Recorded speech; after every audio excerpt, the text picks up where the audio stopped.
Hi! Today I'm going to show you how to make this double punch blossom card using the Mixed Bunch stamp set and Blossom Punch from the Occasions mini catalog. Don't forget the Occasions mini catalog ends on April 30th, so make sure to order the products that you want before it ends. I love this card design, which has a window that meets in the middle. My friend Robin showed it to us at our demonstrator meeting earlier this month, and then I made it with my stamp club, and it was quite a wow. I'm going to show you how to make it, so let's get started. Here's the base of the card. This is Whisper White cardstock, and it's 4 inches by 12 inches. I've already scored it with the Simply Scored tool at 2 inches, 4 inches, 8 inches, and 10 inches. So again, the cardstock measurement is 4 inches by 12, and I've scored it at 2 inches, 4, 8, and 10. Get that Simply Scored tool out of the way. Now we're going to take the cardstock and we're not going to fold it in half and crease it, but we are just sort of going to bend it in half, and we're going to punch through both layers here with the blossom punch, and I'm lining up the middle of that blossom punch with the score line. I'm going to squeeze really hard to get through both layers. So now I have 2 blossom punches on either side that match exactly. Now the next step is to add designer series paper. This is the Cheerful treat paper from the Idea Book and Catalog, and you can get this paper for free when you host a party or have an order that is over $150 US. And you can get that Stampin' Reward when you order online, so you can order on my website and get this paper for free. So I put glue stick on the Whisper White cardstock up into the score line, and then I'm going to line up the paper right up to that score line. I'm going to do the same on the other side. Oops, don't want to turn that over, sorry. There we go.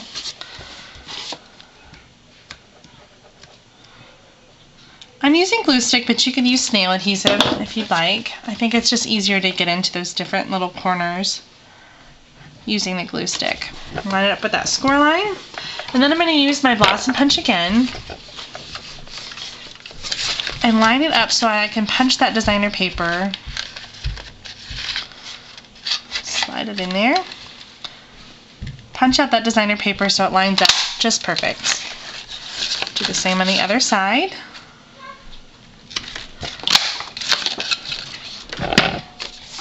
And that's how I get the designer paper folded just right. And then I'm going to do sort of a zigzag fold and fold this back to itself so that I have my window that meets perfectly right in the middle. Look at that. Not too shabby. I'm going to use my snail adhesive on the back of the Whisper White cardstock. And I'm going to put this onto a piece of Melon Mambo cardstock, and this is 4 1/4 by 4 1/4. So just to add a little pop of color behind my card, open that up and just make sure it gets on there real good. And now I've gone ahead and stamped the Mixed Bunch stamp set using Pretty in Pink ink on Pretty in Pink cardstock, and I added the 1-inch center punch there with Melon Mambo. And I put dimensionals on it already, so I'm just going to take off the backing.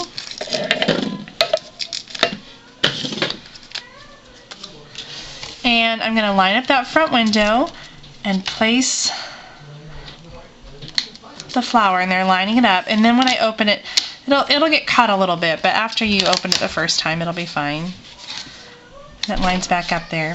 So I'm going to add a greeting on the inside. Hip hip hooray, it's your special day. This greeting comes from the Happiest of Birthday stamp set. This is also a Hostess selection that you can get when you have a party or an order that's over $150. And I'm going to use my marker to only ink the bottom 2 lines so that it says it's your special day. This is the brush tip of my marker, the Melon Mambo, and I'm going to stamp this right below the flower on the inside of the card. And then for the front, I already stamped this ahead of time. It's the same stamp. I just did the hip hip hooray with the marker. I punched it with the word window punch and layered it onto the modern label punch. And I'm going to add just a little bit of adhesive, only on half of it, because when I close the card, I want to put that right down here in the middle, and if I put adhesive on the whole thing, it'll glue my card shut. So just on the 1/2 so that it sticks to the side that you send to at home. And that's how you make this card. You just open it and close it, and it mails nice and flat. I hope you'll try this at home. Thanks for watching.